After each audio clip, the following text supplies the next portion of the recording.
Hey guys, hope you're doing okay. Today we are going to be talking intensity. I feel like intensity is one of those things that we really underplay when we're training. And as we coach, if you are not seeing somebody in person and it's somebody 100% online, I feel like this is tend to be the missing piece in the puzzle with people's training routines because they're not doing enough, or what you're expecting them to follow in their training program they're not quite doing. So intensity is basically how hard you're working, or how hard you perceive to be working. And some people use like an RAP scale or an RIR scale, which are reps and reserves, to kind of define how close they are, or how near to failure, or how much work they believe they did in the session. And people naturally overestimate how much work they are doing. So we're going to try and fix that today using one piece of equipment, which is a leg extension. And what you're going to do is take the theories of what I'm doing on the leg extension to the whole throughout the rest of your session. When I train my clients, I always ask them the question, how did it feel on a scale of 1 to 10? 1 being easy, and 10 felt like really difficult, that I need to go to hospital, or I felt like you're pushing a truck, so very, very difficult. And I've really got an answer where I feel that where they were working at, and their answers always tend to be a little bit higher than where I think they were working at, which is to be expected because what I perceive and what they perceive are going to be two different things. So this is almost the other way that I do it is like an oh shit scale. So by the time you get into those last 2 reps of that set, you should be thinking to yourself, oh shit, like fuck, I'm not sure if I can do this. Oh, I'm not sure I can complete this. Oh my god, this is so difficult. I cannot do this. But you're able to get there. So at the end, that is how it should feel at the end of a rep range or an end of a set. Okay, if you're not feeling that way, you're probably not working hard enough. So let's look at that.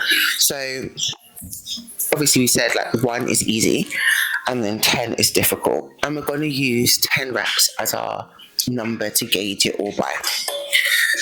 When we're training, especially if we're trying to gain muscle, we are trying to get to as close to failure as possible.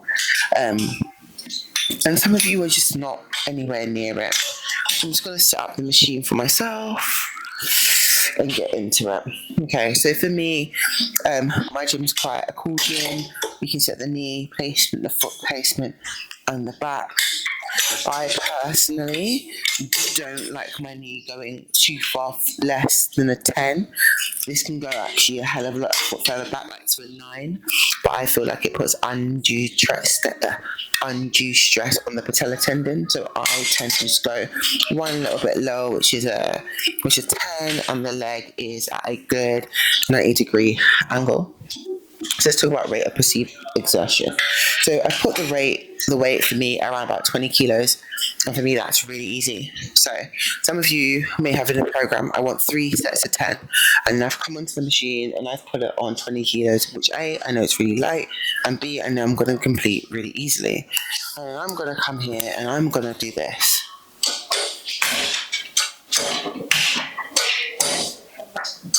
4, 5, 6, 7, 8, 9, 10, and be like, go into my logbook, write that in the book, and be like, yep, I done 10 reps, and that felt good. But that was really easy. There was no control of the load. I was controlling it so it wouldn't slam, because I didn't want to make a loud bang on the camera. And when I was doing it, there was no control of the load. I was just flying the weight up and flying the weight down. So I'm going to stick with that exact same weight, and I'm going to control the load, okay? So just by adding a little bit of control, you can now increase the intensity of the session, even with the weight as low as it is. So the weight's at 20 kilos. I like to film all my stuff in like one streamline. So we're going to go in. I'm just going to slow it down. So what I'm going to do, I'm going to count up 5, 4, 3, 2, 1, up. I'm going to pause for 1, 2, 5, 4, 3, 2, 1 on the way down.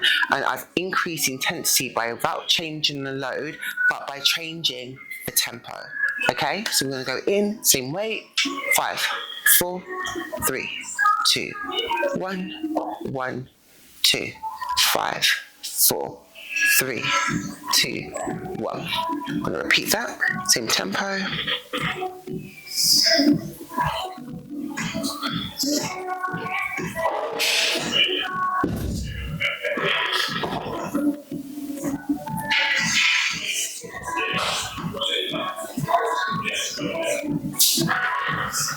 I'm starting to feel a burning sensation come through my quads.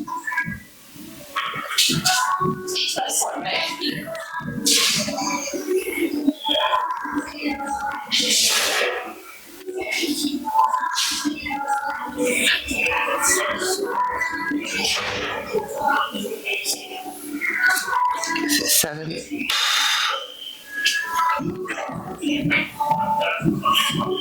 Okay, 8. Starting to burn. That's at 9.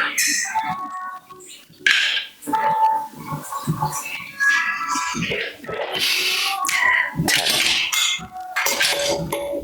So 20 kilos, same load, same weight. But all I've done is change the tempo. I'm starting to feel a burning sensation. Did I feel by the time I got to the 10th rep like, oh shit, I couldn't do any more? No, not really. So I'm still not as close to failure as I would like to be.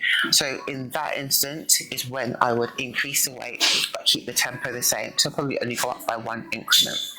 Okay?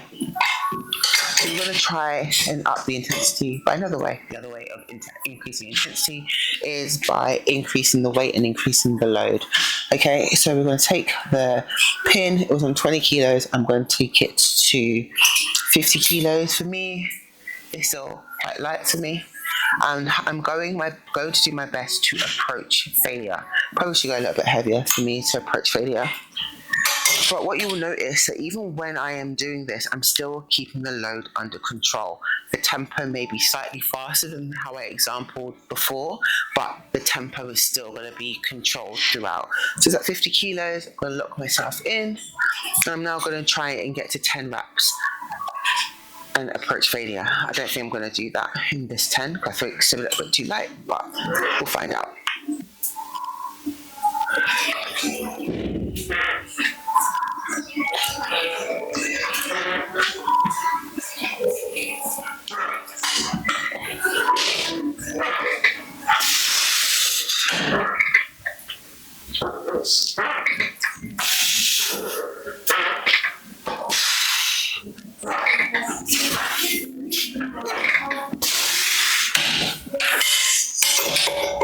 So the load went up, I got to 10. I didn't really feel like I was struggling through those 10 reps. So I have upped the intensity or upped the session by increasing the load, by making it heavier and more difficult for myself. But I would argue that the intensity wasn't there, because as I got to that 10th rep, I felt quite easy breezy. And I wasn't really close to failure. So I'm going to take the load up again, and this time I'm going to go to failure. So I'm going to do as many reps as I can until I can't do any more reps. But I'm going to up the rate. What's best time to kind of do things to failure are in machines, because you can't hurt yourself in a machine. So if you can fail safely. Like if I can't do any more, I just stop moving my legs. You don't really want to go to failure in things without a spot, without safety or people around you, without on like a free weight machine, because you're more than likely going to do yourself some injury or do yourself some harm. So I'm going to take the weight up to a weight that I know that I can fail relatively quickly for the purpose of the video. So taking it to about 80 kilos, make a few adjustments. Just going to lock myself in. It's 11, 10. Okay. Just going to lock in. I'm just going to work till I can't do anymore. So I'm going to go to failure. And you're going to see the difference of when I come out of the machine, and actually my legs are shaking now because it's quite nervous, kind of getting into movement. And again, going into a heavy weight, psychologically I know that I'm going to be working harder. I get more nervous while I'm doing it. That's how you know that you're working at the right level of intensity for the session. So you're going to kind of go in, lock yourself in. I'm just going to zone out.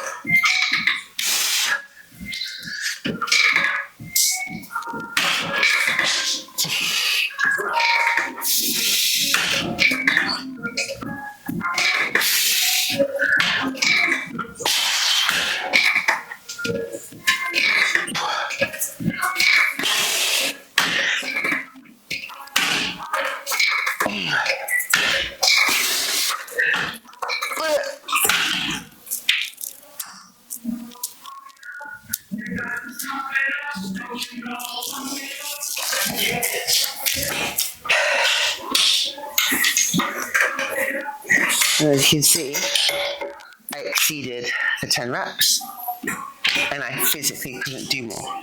With somebody yelling at me and shouting at me, I probably could have got another 2 reps out, but I didn't. So again, that's the other way of upping the intensity of a session.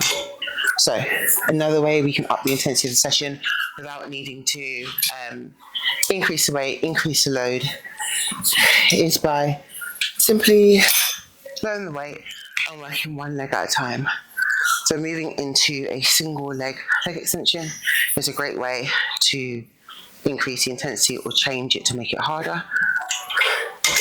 So really easy, again, keeping the load under control, keeping it tempoed, working one leg at a time. The weight is at 20 kilos for me.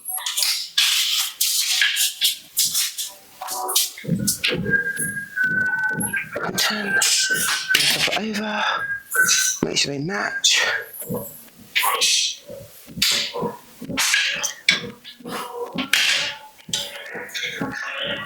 Every time each leg is stronger. So that's 10 reps without any struggle at 20 kilos. And then again, go through the same process, change the tempo of the movement, increase the weight. But where we can get really special is by supersetting. So again, we're going to stay in the same machine and we're going to superset. So when you superset, you're going to work at a load that is heavier than what your single leg is normally used to. And then you're going to probably do less reps than 10. And then you're going to go into a for this, you're going to go into a bilateral movement. And actually superset's the wrong word for this word, but come to me in the comments for the right word, but technically this isn't superset. A superset is when you work a push and a pull movement. So superset would be a leg extension and a hamstring curl, technically. But anyway, superset for the layman, okay? So all you professionals know what I mean. So we're going to go for a single leg movement. I'm going to double up. I know I can probably do, might be advantageous, 40 for 5 kilos, and I'm going to stick with the same weight, and I'm going to go to a bilateral movement, so both legs together for 10 reps. Okay, so I'm going to go in, I'm going to take one leg up, I'm going to hit 5. 1, 2, 3, 4, 5. Then you're going to flip over. Always tip, start off with your weak side because you've got to make sure both sides can do it. 5, good. And then I'm probably just going to take the weight up ever so slightly. I think 40 would be a bit too easy with both legs. We're taking the weight up to 50. Nice cool tempo. 10 reps with both legs together. Ideally, there'll be no break. You just go straight into it, so you won't be talking to camera.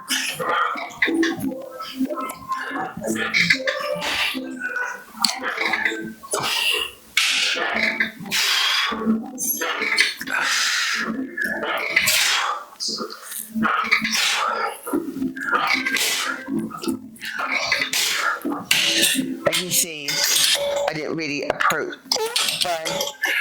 approach failure whilst I was doing that set, so definitely could probably go heavier and kind of make sure that last 2 reps are feeling a little bit more difficult than it is. Those are the real quick ways to up the intensity if you are using a leg extension, but these same theories and principles can be moved into a multitude of different movement patterns and movement styles. Let me know what you think, and I'll catch you next time.